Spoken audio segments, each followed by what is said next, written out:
Eh bien, le paysage de la chimie en France est vraiment pénétré par CNRS Chimie, hein, puisque c'est un ensemble d'unités qui est partout en France, pratiquement sans aucune exception, et il y a finalement assez peu d'unités qui ne relèvent pas de CNRS Chimie.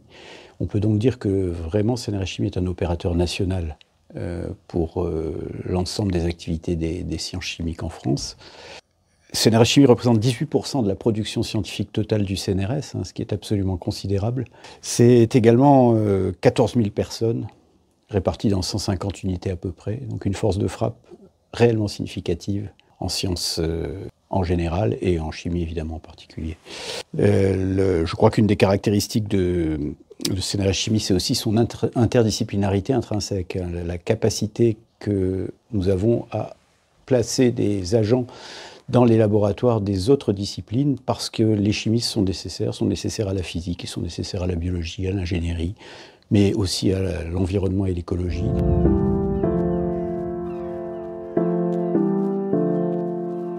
Alors je dirais qu'en 2024, on doit d'abord mettre en avant le caractère devenu opérationnel des programmes et équipements prioritaires de recherche, les PEPR dont vous avez entendu parler, en particulier les batteries, bien sûr, les technologies avancées pour les systèmes énergétiques, l'interaction lumière-matière, la découverte accélérée de matériaux à travers l'intelligence artificielle, Diadème, et recyclage.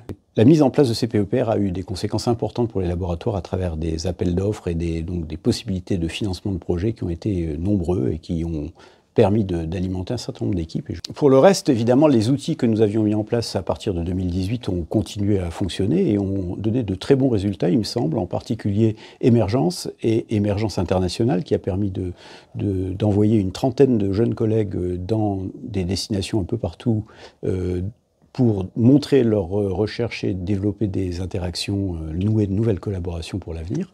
Nous avons aussi nos autres programmes. Nous avons évidemment continué à développer notre programme ambassadeur avec une dizaine de personnes invitées cette année qui ont pu visiter les laboratoires et interagir avec vous un peu partout en France sur des thématiques très diverses avec des invités vraiment de très haut niveau et de grande qualité. Par ailleurs, le CNRS Chimie a essayé de s'intégrer dans les grandes politiques du CNRS, en particulier du côté du développement durable en ouvrant sa propre cellule développement durable de façon à ce que les thématiques qui relèvent de la chimie et qui peuvent apporter des solutions dans le cadre des problèmes liés au développement durable soient particulièrement bien prises en compte et mises en avant.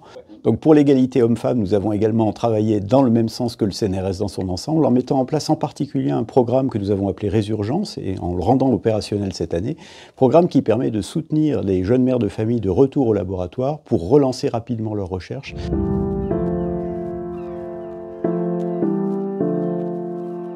2025 va être une année charnière, en tout cas pour moi, puisqu'il s'agit avant tout d'un passage de flambeau. Hein. Après 8 années à la tête de l'Institut, je vais donc passer la main à mon ou ma successeur.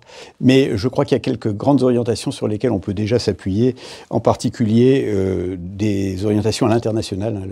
La recherche en chimie en France est très dynamique, avec beaucoup de partenariats très bien développés, de nombreux pays sur de très nombreuses thématiques. Et ça se traduit donc par de très nombreuses propositions de coopération intéressantes que nous allons soutenir, bien sûr.